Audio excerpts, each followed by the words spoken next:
जय जोहार, जय आदिवासी, जय पील प्रदेश। अपन को कुंभलगढ़ में कांग्रेस और बीजेपी से उसका बाप आ रहा है, बाप पार्टी को वोट देना है।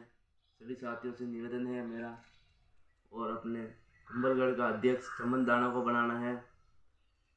और उसके बाद जब अपना जैसे सर, हम यहाँ पे जो कुंभलगढ़ आदिवासी बाहुल्य क्षेत्र था, उसके बाद न 75 साल बाद भी ना तो उनको टीएसपी में शामिल किया और न ही अनुसूचित जनजाति क्षेत्र घोषित किया।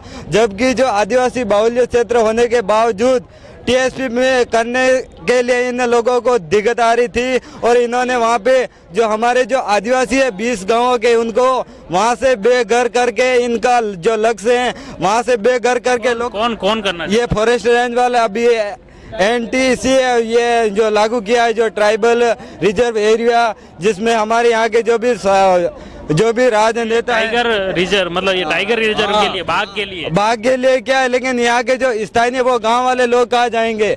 उन लोगों के मतलब जानवरों से ज्यादा, वो लोगों से ज्यादा इन लोगों के लिए जानवर ज्यादा हैं। तो वो 20 गांवों के लोग कहाँ जाएंगे? उनको बेघर करेंगे, उनको विस्थापित करेंगे, वो जाएंगे कहाँ? उनका जिम्मेदार कौन है? उनको रहने के लिए घर कौन देगा? वो खेती कहाँ से करेंगे? अपना जीवन यापन कहाँ से करेंगे? रहेंगे कहाँ?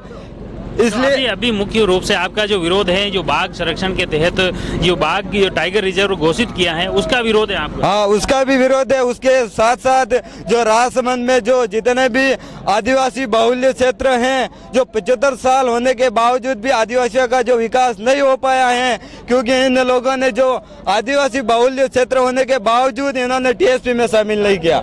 ये आपके आज यहाँ आए तो आप कौन से संगठन आपसे जुड़े, कितने लोग यहाँ आए हैं? यहाँ पे सर हम भील प्रदेश मुक्ति मोर्चा, भील प्रदेश युवा मोर्चा और पूरे आदिवासी परिवार के सभी सामाजिक विंग यहाँ पे आए हुए हैं।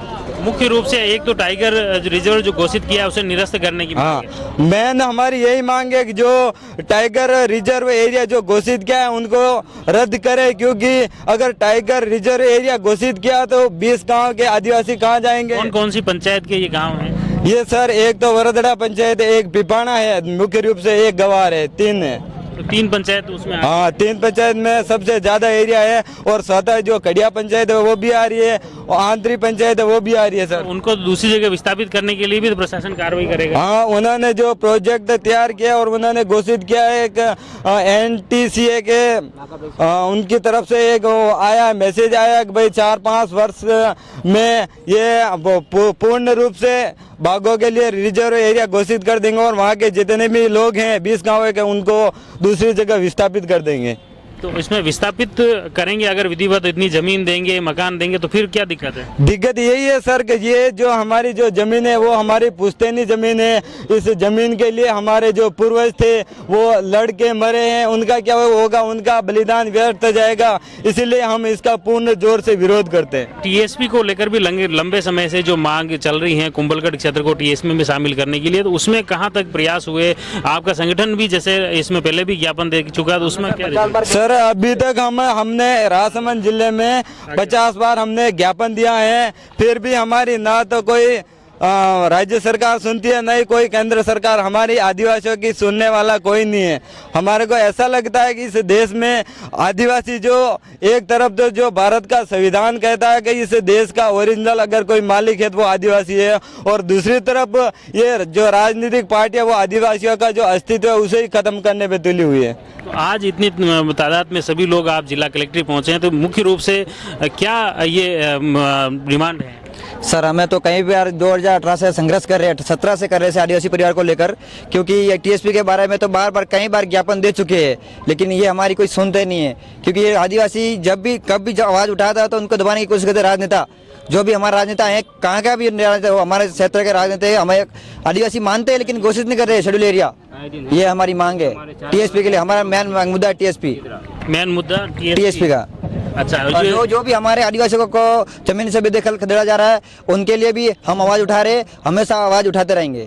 तो ये मुख्य रूप से दो मुद्दे इसमें सामने आ रहे हैं कि एक तो टीएसपी घोषित किया जाए कुंभलगढ़ क्षेत्र को, और दूसरी जो बात है टाइगर रिजर्व क्षेत्र जो घोषित किया है उसका ये विरोध कर रहे हैं, तो उसे निरस्त किया जाए, क्योंकि आसपास की पिपाणा और आसपास की ग्राम पंचायतों के करीब 20 गांव के लोग हैं, उन्हें विस्थापित किया जाएगा। और उसी के विरोध में आज कुंभलगढ़ क्षेत्र से ये आदिवासी परिवार यहाँ पहुँचे हैं। उनका ये मुख्य रूप से मांग है कि केंद्र हो या राज्य, दोनों ही सरकारें इस प्रोजेक्ट को निरस्त करें और गांव की जो पुश्तैनी जमीन है वो इन आदिवासी परिवारों की बची रहे। आदिवासी समाज के कुछ प्रतिनिधि और भी हमारे साथ में, ये जो आज सभी इतने तादाद में लोग पहुंच रहे हैं, क्या है मुख्य मुद्दा? मुख्य मुद्दा सर टीएसपी का है।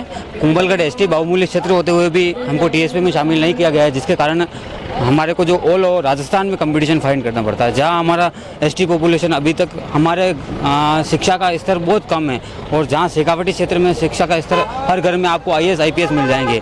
हमारे की फर्स्ट पीढ़ी पढ़ रही है और उधर आपको तीसरी चौथी पीढ़ी पढ़ते हुए मिलेगा। उसके सामने हमारा जो कंपटीशन फाइट करना वो बड़ा मुश्किल होता है। इसलिए हमारी यही मांग है कि हमारा जो एसटी पॉपुलेशन, जो आबादी 50% जो माडा और टाडा योजना में जो शामिल कर रखे हैं, उनको टीएसपी में शामिल किया जाए। तो अभी मुख्य रूप से जैसे सरकार का अंतिम दौर चल रहा है और इसलिए ये सभी आपने आदिवासी समाज ने दबाव बनाने का प्रयास बिल्कुल सर। हमारा जो कुंभलगढ़ विधानसभा जो क्षेत्र है उसमें 50% के आसपास 50% एसटी वोटर हैं। अगर ये मांग हमारी स्वीकार नहीं करेंगे गवर्नमेंट, तो कहीं ना कहीं आने वाले चुनाव में बहुत बड़ा इफेक्ट पड़ सकता है। तो इसको लेकर जैसे पहले भी तो ज्ञापन दिए होंगे या क्षेत्रीय जनप्रतिनिधियों के माध्यम से, उसमें क्या प्रयास हुए आपके? सर जनप्रतिनिधि तो विधानसभा या लोकसभा में हमारी मांग को अभी तक तो नहीं रखा है।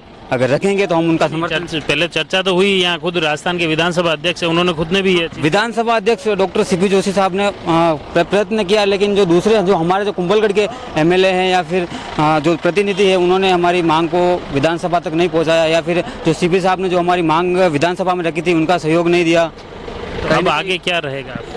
आगे सर यही हम मांग कर रहे हैं, कलेक्टर ऑफिस जा रहे हैं, और अगर हमारी मांग को स्वीकार नहीं किया जाता तो आने वाले चुनाव में परिणाम आपको दिख जाएगा कहीं ना कहीं। ये मुख्य रूप से आप देख सकते हैं आदिवासी समाज के लोग यहाँ राजसमंद पहुँचे हैं। श्री बालकृष्ण स्टेडियम में मेरे पीछे देख सकते हैं, यहाँ बड़ी तादाद में लोग आए हैं, यहाँ एकत्रित हो रहे हैं, और उसके बाद एक रैली के रूप में जिला कलेक्ट्रेट पहुँचेंगे और यहाँ फिर विरोध प्रदर्शन करेंगे। हम प्रयास करेंगे, ये जैसे अभी यहाँ राजसमंद पहुँचे हैं, जिला कलेक्टर को ज्ञापन देंगे और उसके बाद इस मांग को सरकार तक पहुँचाने की एक पहल है।